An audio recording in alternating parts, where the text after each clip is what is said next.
Olá, pessoal! Aqui quem fala é o professor Sandro. Tudo bem com vocês?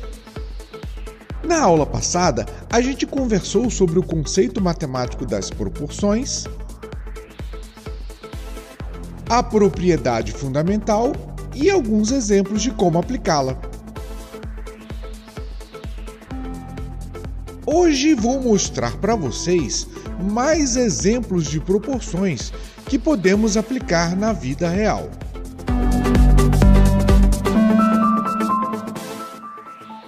Então vamos lá. O primeiro exemplo que eu estou trazendo para vocês é esse aqui, ó. 4 marcas de pão integral apresentam as seguintes concentrações de fibras. Concentrações são massas de fibra por massa de pão. A marca A apresenta 4 gramas de fibras a cada 60 gramas de pão. A marca B, 10 gramas de fibras a cada 150 gramas de pão. Marca C, 14 gramas de fibra a cada 210 gramas de pão. E a marca D, 6 gramas de fibras a cada 120 gramas de pão. O Ministério da Saúde recomenda concentrações que sejam proporcionais à razão 2:30, ou seja, 2 gramas de fibras por 30 gramas de pão. Quais das marcas não são recomendadas pelo Ministério da Saúde? Então, pessoal, esse problema a gente vai resolver assim, ó. Cada marca de pão traz a sua concentração de fibras, que é a razão entre a quantidade de fibras e a quantidade de pão.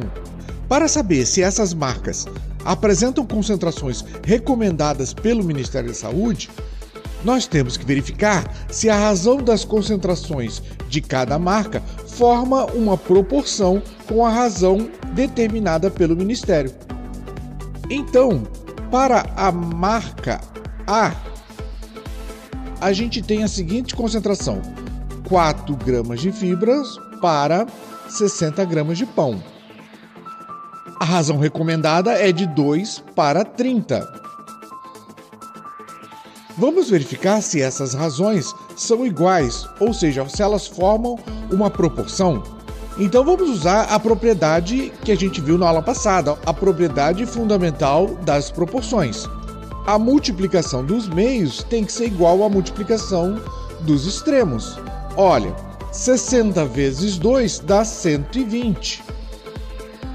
4 vezes 30 dá 120 também. Conclusão: essas duas concentrações são proporcionais. E assim a gente vai verificar cada uma dessas concentrações. A marca B apresenta a seguinte concentração: 10 gramas de fibras por 150 gramas de pão. Comparando com a razão recomendada pelo Ministério, vamos verificar se isso é realmente uma proporção. De novo, multiplica os meios e multiplica os extremos. 150 vezes 2, 300. 10 vezes 30, 300 também. Conclusão: essa marca também está dentro da proporção. A marca C apresenta a seguinte concentração: 14 por 210. E de novo nós vamos verificar se ela mantém uma proporção com o Ministério da Saúde, ó. 2:30. Se isso forma uma proporção, ou melhor, se isso é proporcional, o produto dos meios tem que ser igual ao produto dos extremos. 2 vezes 210 é 420.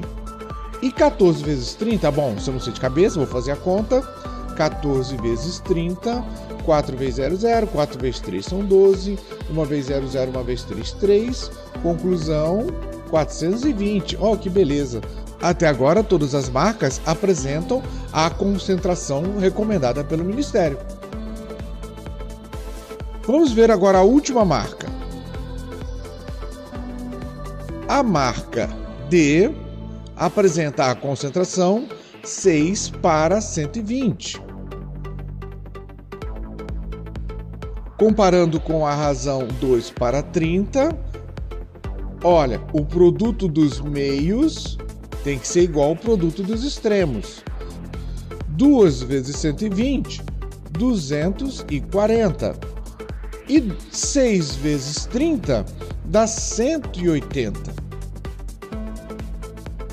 Logo, esta marca é a única que não está dentro dos padrões recomendados pelo Ministério da Saúde. E aí, pessoal, bacana, né? Esse exemplo que eu acabei de resolver é muito parecido com uma questão que caiu na prova do Enem em 2016. Então, vale a pena dar uma revisada nesse conteúdo, não é mesmo? O próximo exemplo é de dar água na boca. Acompanha comigo. Estava fazendo um bolo e percebi que não tinha um dos ingredientes da receita na medida correta. A receita era a seguinte: 400 gramas de açúcar, 720 de farinha de trigo, 96 gramas de margarina, 6 ovos, 750 ml de leite e 20 gramas de fermento. Só tinha 4 ovos. Para quanto devo reduzir cada um dos outros ingredientes para manter a proporção correta do bolo? Para resolver esse problema, vamos usar a mesma regra do problema anterior, a propriedade fundamental das proporções. Olha só, acompanha comigo. Com a receita do bolo, a gente pode estabelecer várias razões de proporcionalidade. Assim, para o bolo ficar perfeito, eu tenho que ter 400 gramas de açúcar para cada 720 gramas de farinha de trigo, ou 96 gramas de margarina para cada 6 ovos, e assim por diante. Então, para cada ingrediente, eu vou montar uma razão comparando com a quantidade de ovos, e assim estabelecer para quanto devo mudar os outros ingredientes, já que os ovos vão baixar para 4 ovos. Olha só, vamos fazer primeiro com açúcar. A razão entre a quantidade de açúcar, que é de 400 gramas, e a quantidade de ovos, que é de 6, é 400 para 6. Para o bolo ficar proporcional, se eu tenho somente 4 ovos, quanto de açúcar eu devo colocar? Como eu não sei ainda, eu vou chamar de X. Mas como eu quero que isso seja proporcional, lembra, o produto dos meios tem que ser igual ao produto dos extremos. E assim eu monto a primeira equação, 6 vezes x, 6x, é igual a 400 vezes 4, que dá 1.600. Para achar o valor do x, lembra, passo o 6 para lá dividindo, 1.600 dividido por 6, e isso vai dar 266,6 gramas de açúcar, aproximadamente, já que essa divisão não é uma divisão exata, é uma divisão que dá uma dízima periódica.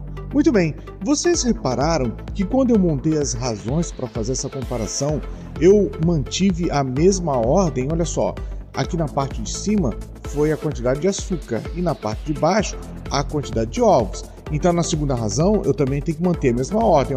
Na parte de cima, o x, que eu não sei quanto que é, a quantidade de açúcar. E na parte de baixo, a quantidade de ovos, para quanto reduziu, né? Muito cuidado com isso. Ok, pessoal, vamos dar uma organizada nisso. Deixa eu apagar aqui. A gente já descobriu para quanto que vai reduzir a quantidade de açúcar. 266,6 gramas de açúcar. Vamos ter que fazer isso para cada um dos ingredientes. Então vamos lá. Agora eu vou determinar a quantidade de farinha de trigo. A razão original é 720 gramas de farinha de trigo para cada 6 ovos. Quanto deve ser agora a quantidade de farinha de trigo, já que os ovos baixaram para 4? Então, aplicando a propriedade, 6 vezes x, 6x, igual, ou deve ser igual, a 720 vezes 4. 2.880, se eu fiz a conta certinha, eu acho que sim, né? Para achar agora a quantidade de farinha de trigo, passo 6 para o outro lado dividido por 6. Então a quantidade de farinha de trigo é 480 gramas de farinha de trigo. Então, atualizando meus dados, 480 gramas de farinha de trigo.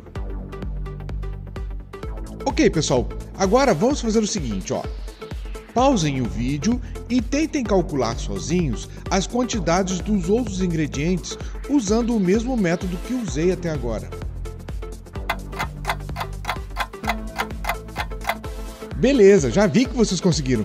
Vamos conferir os resultados? Olha só. 96 gramas de margarina vai para 100 gramas de margarina. Mas como, professor? Se os ingredientes têm que reduzir, como vamos ter mais margarina do que no início? Ahá, eu sabia que vocês estavam atentos. Não é 100 gramas de margarina. Na verdade, é 64 gramas de margarina. A quantidade de ovos é a que reduziu primeiro, né? O leite vai cair para 500 ml e o fermento para 13,3 gramas aproximadamente, já que esse aqui também é uma conta que vai dar uma dízima periódica. Maravilha, né? Nosso bolo ficou perfeito.